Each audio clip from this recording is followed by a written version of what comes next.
एक 13-14 वर्षाची मुक्ता साळवे नावाची मुलगी 1855 मध्ये एक निबंध लिहिते। त्या निबंधाला ब्रिटिश गव्हर्नर मेजर कॅन्डी प्रथम क्रमांकाचं बक्षीस देतात। याच बक्षिसाला याच सत्काराला उत्तर देताना 13-14 वर्षाची मुक्ता साळवे 1855 मध्ये ब्रिटिश गव्हर्नर मेजर कॅन्डी यांना उत्तर देताना म्हणते, sir give us library not chocolate. 1855 मध्ये ब्रिटिशांची राजवट असताना विद्यार्थ्यांना काय पाहिजे हे सांगण्याचा अधिकार होता, पण आज लोकशाही असणाऱ्या देशामध्ये विद्यार्थ्यांना काय पाहिजे हा सांगण्याचा अधिकार नाही। आणि सांगितलं तर आमच्यावर लाठीचार्ज केला जातो, आम्हाला रक्तबंबाळ केलं जातं आणि एवढं सगळं सहन करूनही सदाभाऊ खोतांसारखी माणसं आम्हाला आतंकवादी असा उल्लेख करतात।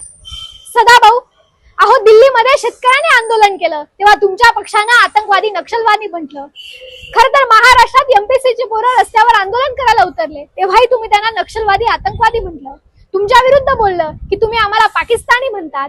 आज दिल्लीमध्ये विद्यार्थी लोकशाहीच्या मार्गाने आंदोलन करत होते तर त्यांनाही तुम्ही आतंकवादी म्हणतात। सदाभाऊ, अहो खऱ्या अर्थानं आतंकवाद्यांनी पहलगाम मध्ये जेव्हा हल्ला केला तेव्हा तुमची प्रतिक्रिया आम्हाला ऐकायला मिळाली नाही, पण आज लोकशाहीच्या मार्गाने आंदोलन करणाऱ्या विद्यार्थ्यांना मात्र तुम्ही नक्षलवादी म्हणतात।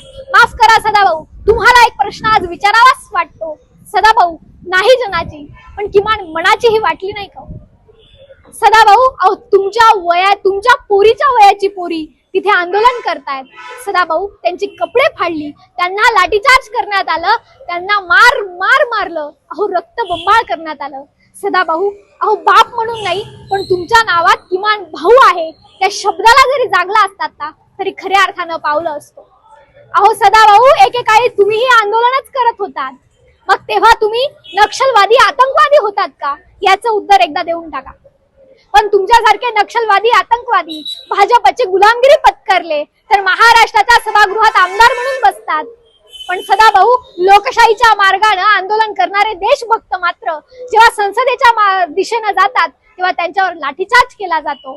जेव्हा याच नक्षलवाद्यांनी आतंकवाद्यांनी तुम्हाला मतदान केलं तेव्हा तुम्हाला हे देशाचं भविष्य असं वाटत होतं, पण आज तुमच्या विरुद्ध ते रस्त्यावर उतरले तर ते तुम्हाला नक्षलवादी आतंकवादी वाटतायत।